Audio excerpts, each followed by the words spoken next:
El escenario, el momento, la situación que vive el mundo es objeto de interpretaciones desde diferentes puntos de vista que no están desprovistos de interés. Por eso es que hoy día quiero introducir un concepto que ya hemos venido discutiendo en diferentes ámbitos del análisis académico, geopolítico y estratégico, que es el de la guerra global. La guerra global la defino como la confrontación general en que la lucha armada solamente comprende a partes específicas en una o varias zonas geográficas, pero la confrontación estratégica, política, económica, financiera, tecnológica, de propaganda y de todo tipo incluye a todos los países, porque nadie es neutral. Para entender este concepto, recordemos lo que es la neutralidad. La neutralidad, para ser tal, necesita como mínimo dos elementos, y esos elementos son la imparcialidad y la no participación. Y en el caso de la guerra global no se presenta ninguno de los elementos. Para entender mejor lo que estamos hablando, sostengo que la guerra global en el siglo XXI comienza con la invasión de Rusia a Ucrania. Cuando Rusia invade a Ucrania, ese frente entre dos países, Rusia y Ucrania, es rápidamente objeto de la conformación de grupos en base a cada uno de los países en conflicto. Rusia empieza a ser objeto de sanciones de parte de todas las democracias europeas y de Occidente, Estados Unidos, el Japón, Australia, Canadá. Y esas sanciones empiezan a surtir efectos económicos, financieros, tecnológicos, y Rusia pasa a depender de la China en materia económica, en materia financiera y en materia de comercio. Todo lo que abandona Occidente lo copa la China. Pero además de eso, se forma en torno a Rusia un mecanismo de soporte por las necesidades bélicas de Rusia. Irán le provee balística, le provee drones y le provee misiles. Y cuando Rusia tiene problemas de personal, vemos a Corea del Norte, que además de proveer balística, provee tropa. Y en medio de eso está la constatación de que aproximadamente 20.000 efectivos militares cubanos prestan soporte a Rusia en la invasión a Ucrania, en la línea de combate y también en las líneas de soporte logístico. O sea, se forma un grupo en torno a Rusia que está caracterizado por la concurrencia de las dictaduras. Rusia es una dictadura nacionalista, la China es una dictadura comunista de partido único, Corea del Norte es una dictadura familiar, Irán es una dictadura teocrática.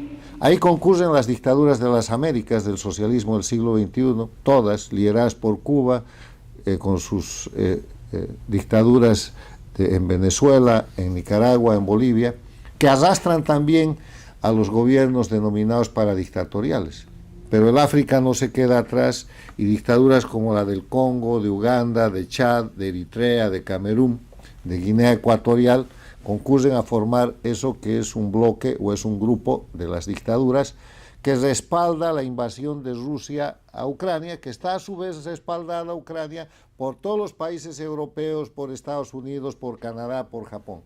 Entonces tenemos una guerra en la cual el frente de batalla está reducido a la confrontación entre Rusia y Ucrania en ese territorio, con esas fuerzas armadas, pero que tiene un efecto global. Y el efecto global en la invasión de Rusia a Ucrania es que no hay ningún país excluido de esa confrontación.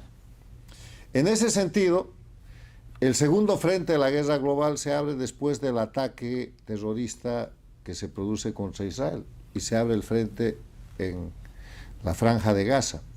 Y ahí vemos los mismos grupos. ¿Quién financia el ataque terrorista? ¿Quién soporta? ¿Quién permite el ataque terrorista contra Israel? Irán.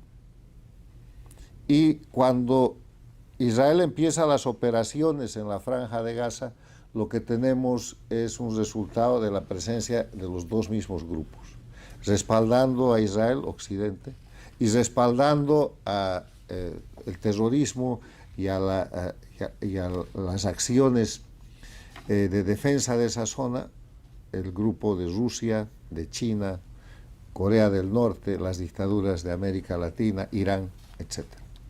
Y ahora, cuando se produce el inicio de la operación que se ha venido a denominar León Creciente, 5 o 6 días atrás, cuando Israel ataca a Irán, sosteniendo que lo hace en defensa de su seguridad. ¿Por qué? Porque Irán está muy cerca de producir, en opinión de Israel, 15 bombas atómicas, bombas nucleares, y en opinión de la Organización Mundial de Control Atómico, entre 8 o 10 bombas nucleares, pero ya está a punto de producir. En los últimos 10 años, Irán ha venido negociando con el mundo democrático y con el sistema de las Naciones Unidas el control de su energía nuclear, y ha venido engañando sucesivamente porque todo lo que hace es avanzar. Lo que ha hecho Irán es además un proceso de expansión de su dictadura teocrática, no solamente en la zona árabe, sino también en las Américas y en el África. Venezuela, Cuba, Bolivia, Nicaragua, son técnicamente bases de la expansión militar teocrática de la dictadura de Irán. Entonces, cuando Israel ataca a Irán, lo hace en una acción preventiva de defensa, que es por todos aceptada, pero además reemplaza la paralización que sufre el sistema de las Naciones Unidas, que es el encargado de atender este tipo de cosas, porque las Naciones Unidas, en su objetivo, se crean con el propósito de mantener la paz y la seguridad internacionales y controlar cualquier amenaza contra la paz. Pero en el caso del crecimiento nuclear de Irán, no lo puede hacer porque Irán es aliado de Rusia y de China, que son miembros del Consejo de Seguridad de las Naciones Unidas, donde hay 5 miembros: Estados Unidos, Gran Bretaña, Francia, Rusia y China. Y cualquier tema de estos es bloqueado por Rusia o por China. O sea, no queda más, y estamos en el tercer frente de la guerra global.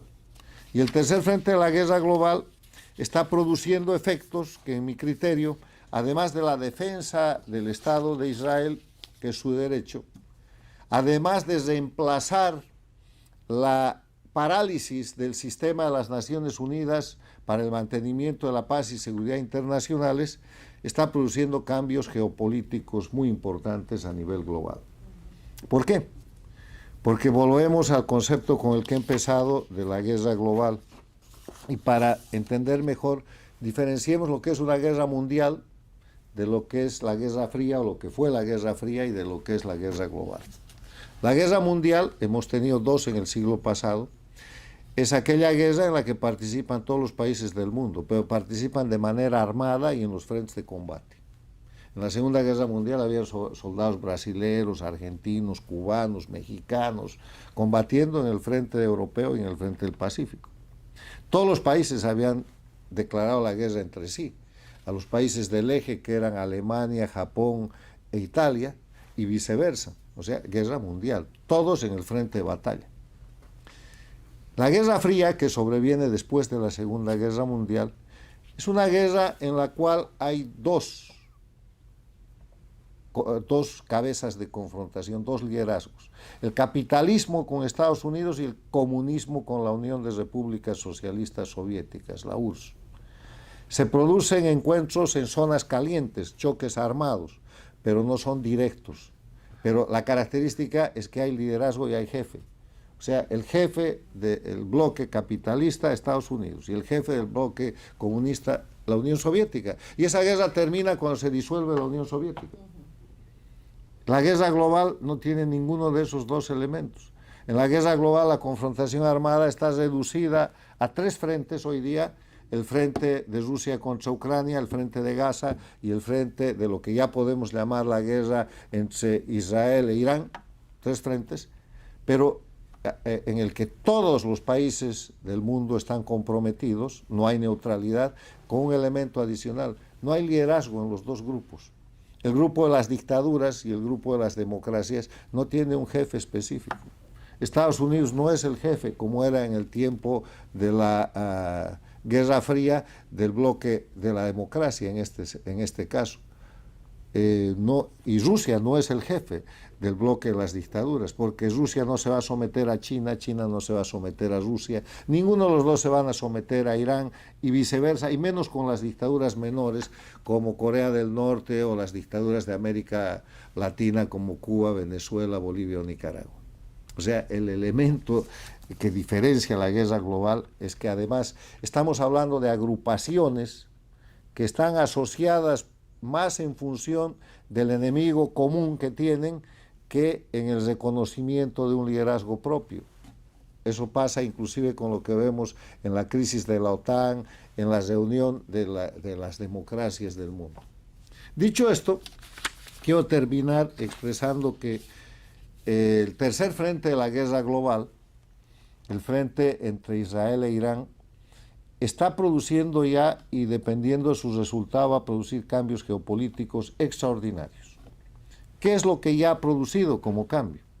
Ya ha producido como cambio el debilitamiento de Irán en el grupo de las dictaduras, que siendo el proveedor fundamental de drones, de balística y de misiles para que Rusia sostenga la guerra de invasión contra Ucrania, ya ha dejado de ser proveedor, porque le están atacando precisamente los centros de producción de ese material, y Rusia solo va a poder usar el material que tiene porque Irán está en incapacidad de seguir mandando más. El otro efecto geopolítico que ya ha generado es la suspensión e inacción de Irán respecto a los proxies terroristas que manejan no solamente en el mundo árabe, sino en todo el mundo. La situación de guerra y la situación de gran debilidad que está mostrando el régimen iraní puede traer, y este es el otro elemento que ya se ha empezado a poner en marcha, la caída del régimen de los ayatolás en Irán, lo que supone un efecto geopolítico mundial, porque ahí vamos a ver cómo inclusive el grupo de las dictaduras se deteriora, y es posible que esta operación que se conoce como León creciente termine con la guerra global, porque para terminar con la guerra global simplemente hay que terminar con el frente de Rusia-Ucrania, con el frente de Gaza y con la guerra entre Irán e Israel. Eso es lo que tenemos. El asunto es que lo que acabamos de describir muestra un proceso en pleno curso, está pasando, está sucediendo, y lo más que podemos hacer desde una entidad como la nuestra, que es un centro de pensamiento, es mostrar los parámetros para que la gente pueda tener un entendimiento de lo que sucede. No es posible predecir el resultado, pero sí es posible ver que ya se producen efectos concretos y que el eje de confrontación global hoy día es el de las dictaduras contra las democracias. En el siglo XX, en la segunda parte del siglo XX, después de la Segunda Guerra Mundial, fue el del comunismo contra el capitalismo, ganó el capitalismo. Para que se produzca la Segunda Guerra Mundial, el eje de confrontación fue entre el fascismo y la democracia. Hoy día el eje de confrontación que se libra en la Primera Guerra Global es el de las dictaduras contra la democracia, y eso es lo que estamos viviendo. Muchas gracias.